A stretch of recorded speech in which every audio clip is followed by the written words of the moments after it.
Tiga. Assalamualaikum warahmatullahi wabarakatuh.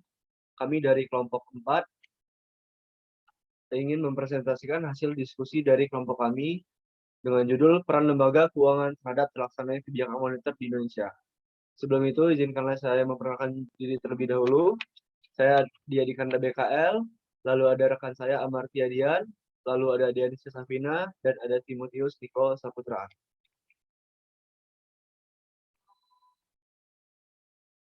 Abstrak. Peran kebijakan moneter sangat penting bagi perkembangan ekonomi suatu negara. Namun, kebijakan moneter tersebut hanyalah sebuah kebijakan bila tidak ada tindak lanjut dalam pelaksanaannya. Tujuan dari penelitian ini yaitu untuk mengetahui sejauh apa peran lembaga-lembaga keuangan berupa bank yang ada di Indonesia dalam pelaksanaan kebijakan moneter. Penelitian ini merupakan penelitian kajian literatur yang menggunakan data sekunder sebagai acuan penulisannya. Hasil dari penelitian ini yaitu peran lembaga keuangan sudah cukup baik jika ditinjau dari jalur suku bunga dengan efek biaya modal dan harga aset. Namun, peran lembaga keuangan belum cukup baik jika ditinjau dari jalur nilai tukar. Selanjutnya ada latar belakang, yaitu kebijakan moneter adalah satu dari beberapa kebijakan ekonomi makro yang digunakan oleh bank sentral untuk mencapai tujuan akhir berupa stabilitas harga, pertumbuhan ekonomi, kesempatan kerja, dan neraca pembayaran internasional. Harga yang stabil adalah syarat utama yang harus dipenuhi demi perekonomian yang berkembang secara berkelanjutan dan pada akhirnya dapat membantu meningkatkan kesejahteraan masyarakat. Melihat peran Bank Indonesia selaku Bank Sentral Indonesia sangatlah krusial untuk penentu berjalan atau tidaknya kebijakan moneter yang telah dibuat oleh pemerintah.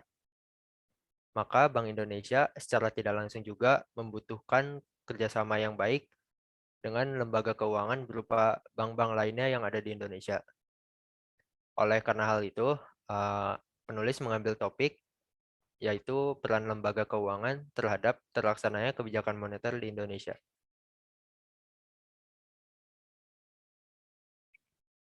Pembahasan. Penelitian Asuti yang membahas tentang transmisi kebijakan moneter di Indonesia mengemukakan bahwa transmisi kebijakan moneter melalui jalur suku bunga dan harga aset sudah efektif. Sedangkan transmisi kebijakan moneter melalui jalur nilai tukar belum efektif dalam mendorong pertumbuhan ekonomi di Indonesia. Penurunan suku bunga acuan dapat direspon secara cepat oleh suku bunga pasar uang antar bank, suku bunga perbankan, harga saham, dan output.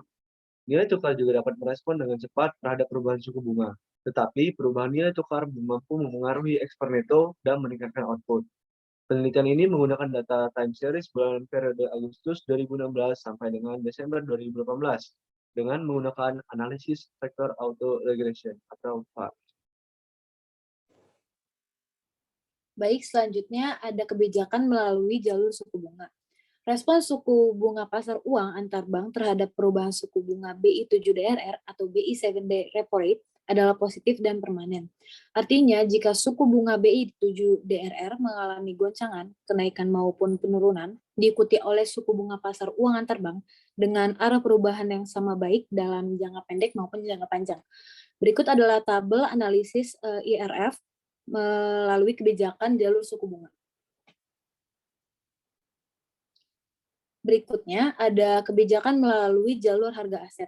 Transmisi kebijakan moneter jalur harga aset dijelaskan oleh dampak perubahan suku bunga acuan terhadap suku bunga pasar uang antar bank, harga saham, dan produksi real. Selanjutnya ada kebijakan melalui jalur nilai tukar. Perubahan suku bunga acuan direspons secara positif dan permanen melalui suku bunga pasar uang antar bank, kemudian secara positif dan permanen melalui perubahan nilai tukar selama periode yang sama dari bulan pertama.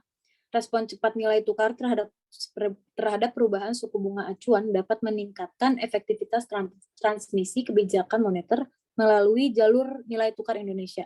Berikut adalah tabel analisis IRF melalui kebijakan jalur harga aset. Kesimpulan. Berdasarkan penjabaran dari subbahasan di atas, dapat diperoleh kesimpulan yaitu bahwa lembaga keuangan masih ada plus minus jika dilihat dari beberapa sisi. Peran lembaga keuangan telah terlihat baik dalam perannya untuk melaksanakan kebijakan moneter yang sudah ditentukan. Hal tersebut dapat diketahui dari telah efektifnya transmisi kebijakan moneter melalui jalur suku bunga dengan efek biaya modal dan harga aset, di mana di dalamnya tentu terdapat peran berbagai lembaga keuangan untuk turut melaksanakan kebijakan moneter berupa penerapan suku bunga dan harga aset. Namun, di sisi lain, peran lembaga keuangan juga terlihat belum efektif. Hal tersebut dilihat dari transmisi kebijakan moneter melalui jalur nilai tukar terlihat belum maksimal dalam penerapannya. Dampak dari belum maksimalnya kebijakan moneter melalui jalur ini yaitu terkait percepatan pertumbuhan ekonomi di Indonesia yang sulit untuk mengalami pertumbuhan secara konsisten. Sekian dari kelompok kami. Terima kasih atas perhatiannya. Wassalamualaikum warahmatullahi wabarakatuh.